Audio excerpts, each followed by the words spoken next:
got so motherfucking design on right now. Bring it down, bring it down, bring it down. I got three old guys who want. Assalamualaikum warahmatullahi wabarakatuh. Saya di sini akan mengulas kembali materi tentang teknik dan alat evaluasi. Teknik sendiri yaitu cara yang digunakan dalam mengerjakan sesuatu. Semisal teknik memotong buah.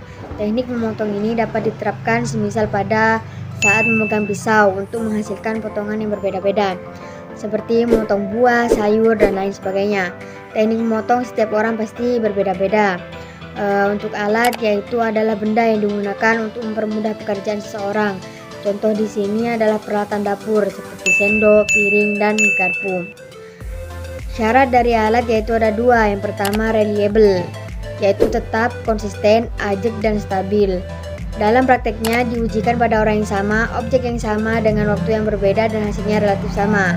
Yang kedua valid, tepat, absah, benar, dan sesuai. Dalam prakteknya diujikan pada orang yang sama, objek yang sama juga dan waktu yang berbeda, sesuai dengan objek yang mau diukur atau dinilai dan hasilnya relatif sama. Untuk teknik evaluasi adalah cara yang digunakan dalam mengukur hasil belajar ada dua, yaitu tes dan non-tes. Seperti yang sudah saya jelaskan di video sebelumnya, nanti bisa dilihat ya. Oke. Saya di sini akan mengulas kembali materi mengenai pengukuran ranah kognitif. Ranah kognitif adalah ranah yang mencakup kegiatan mental atau otak. Aspek kognitif berhubungan dengan kemampuan berpikir termasuk di dalamnya. Kemampuan memahami, menghafal, memahami, menerapkan, menganalisis, mengevaluasi, dan membuat ranah kognitif dapat diukur menggunakan tes yang dikembangkan dari materi yang telah didapatkan di sekolah.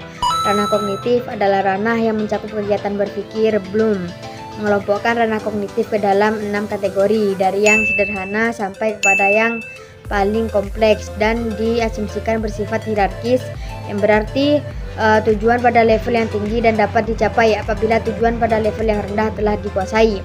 Tujuan aspek kognitif berorientasi pada kemampuan berpikir yang mencakup kemampuan intelektual yang lebih sederhana, yaitu mengingat, sampai pada kemampuan memecahkan masalah yang menuntut siswa untuk menghubungkan dan menggabungkan beberapa ide, gagasan, metode, atau prosedur yang dipelajari untuk memecahkan masalah tersebut. Adapun jenjang pengukuran kognitif, yang pertama tingkatan pengetahuan. Tingkatan pengetahuan ialah kemampuan mengingat kembali, misalnya pengetahuan mengenai istilah-istilah, pengetahuan mengenai klasifikasi dan sejenisnya. Yang kedua, tingkatan pemahaman. Tingkatan pemahaman yaitu kemampuan menggunakan informasi dalam situasi yang tepat, mencakup kemampuan untuk membandingkan, menunjukkan persamaan dan perbedaan, mengidentifikasi karakteristik, menganalisis, dan menyimpulkan. Yang ketiga, tingkatan penerapan. Tingkatan penerapan mencakup kemampuan untuk menggunakan atau menerapkan informasi yang telah dipelajari ke dalam situasi atau konteks yang lain. Yang keempat, tingkatan analisis. Tingkatan analisis yaitu mengenal kembali unsur-unsur hubungan dan susunan informasi atau masalah.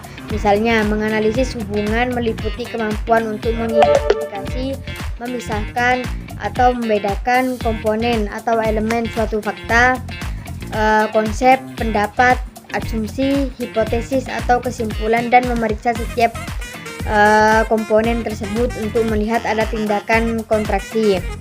Yang kelima, tingkatan sintesis, yaitu mengkombinasikan kembali bagian-bagian dari pengalaman yang lalu dengan bahan yang baru menjadi suatu keseluruhan yang baru dan terpadu.